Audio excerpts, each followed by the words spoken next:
Time ہے بہت سے لیڈروں کو دیکھنے کا، بہت سے لیڈروں کو پرکھنے کا، ان کے پاس بہت سا ٹائم ہے بہت سے ججوں کو اور ان کی ججمنٹس کو دیکھنے کا اور پرکھنے کا، اور شاید ان کے پاس بہت سا ٹائم ہے کئی اسٹیبلشمنٹس کو آتے جاتے دیکھنے کا۔ تو ان لوگوں نے آپ سے کبھی نہ کبھی حساب لینا ہے۔ ہماری جنریشن جو ہے وہ تو اسی مسئلے میں آ کے رڑ گئی کہ ہم نے ووٹ کس کو دیا ہے اور جیتا کون ہے۔ میں پاکستان کے عوام سے یہ کہنا چاہتا ہوں کہ کہیں نہ کہیں تو ہم نے لائن ڈرا کرنی ہوگی۔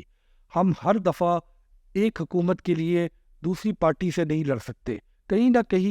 کسی لیڈر کو پاکستان کا لیڈر مان کے اس کے پیچھے جانا ہوگا۔ اگر شہباز شریف صاحب کی آج گورنمنٹ ہے، چاہے وہ غلط مینڈیٹ سے آئی ہے، رگڈ الیکشن کے نتیجے میں آئی ہے، جب تک ہم اپنے پرائم منسٹر، اور میں پرائم منسٹر کا لفظ استعمال کر رہا ہوں، کسی شخص کا نام استعمال نہیں کر رہا، کسی پارٹی کا نام نہیں استعمال کر رہا، جس قسم کے الیکشن کے نتیجے میں یہ حکومت بنی ہے اور یہ صاحب ہمارے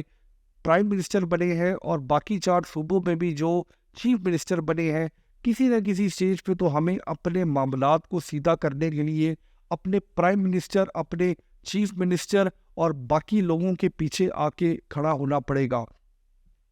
جو ڈویژن ہر الیکشن کے بعد پاکستان کی عوام میں ہو جاتی ہے، اس ڈویژن کا فائدہ جو ہے وہ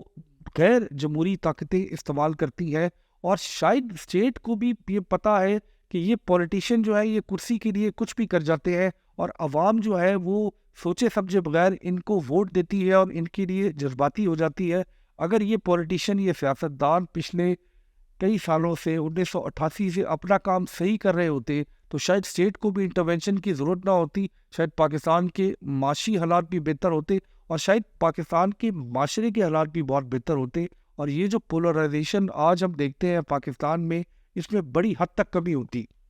9 لاکھ لوگ ہر سال، ینگ لوگ پاکستان سے بھاگنے کی نہ سوچ رہے ہوتے، اور وہ پاکستان میں ترقی کو ہوتا دیکھتے اور پاکستان کی فیوچر کے بارے میں آپٹمسٹ ہوتے۔ مگر حالات تو یہ ہے کہ نہ صرف یہ کہ وہ اپنے پرائم منسٹر، جو بھی پرائم منسٹر الیکٹ ہوتا ہے اس کے خلاف ہو جاتے ہیں، اور اس کے ساتھ ساتھ وہ پاکستان کے اسٹیٹ کے خلاف بھی ہوتے جا رہے ہیں۔ تو ہمیں یہ چاہیے کہ پاکستان میں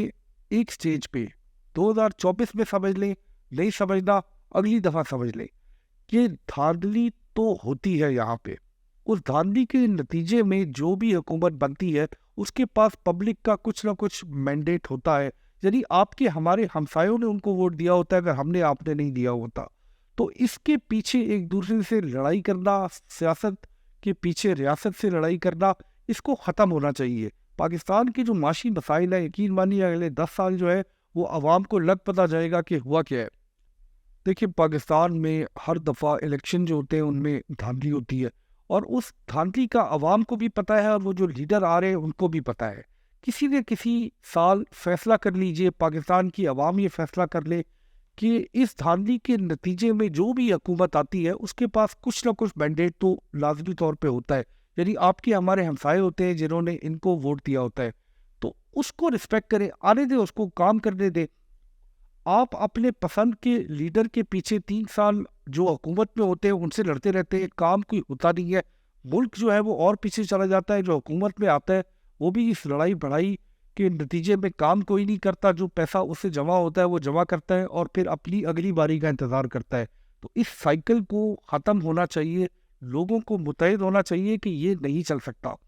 اور کہیں نہ کہیں ہمیں جو ہے یہ فیصلہ کرنا ہے کہ ہم اپنے پرائم منسٹر یعنی پاکستان کے وزیر اعظم کے پیچھے پاکستان کی عوام کھڑی ہے، اور ہم شاید آپس میں یہ بات کر سکتے ہیں کہ شاید اس کا مینڈیٹ ٹھیک نہیں ہے، اس کے پاس وہ فارم 45 بھی نہیں ہے، مگر اس کے باوجود پاکستان میں وزیر اعظم کا حلف لیا ہوا ہے اس نے، تو ہم اس آدمی سے امید کرتے ہیں کہ یہ اب پاکستان کے لیے جو فیصلے کرے گا اس سے پاکستان میں بہتری آئے گی، پاکستان کے اندر اسٹیٹ انٹرونشن کم ہوگی، اور پاکستان کے اندر جو ہے وہ جمہوریت مستحکم ہوگی۔ اسی طرح جو باقی صوبوں کے چیف منسٹر ہیں، اور یقین مانیے 2018 والوں کے بھی کے پی کے میں حکومت ہے، تو وہ بھی اپنی عوام کے لیے کچھ بہتر کرنے کی کوشش کریں، انتظار کریں، اگلے کچھ عرصے بعد آپ کی حکومت شاید دوبارہ آ جائے سینٹر میں۔ لوگوں کو لڑانے سے اور اس سارے انتشار سے صرف ملک کا نقصان ہوتا ہے اور عوام کا نقصان ہوتا ہے۔ مجھے امید ہے کہ یہ چھوٹی سی بات آپ کو سمجھ آئی ہوگی، بہت شکریہ.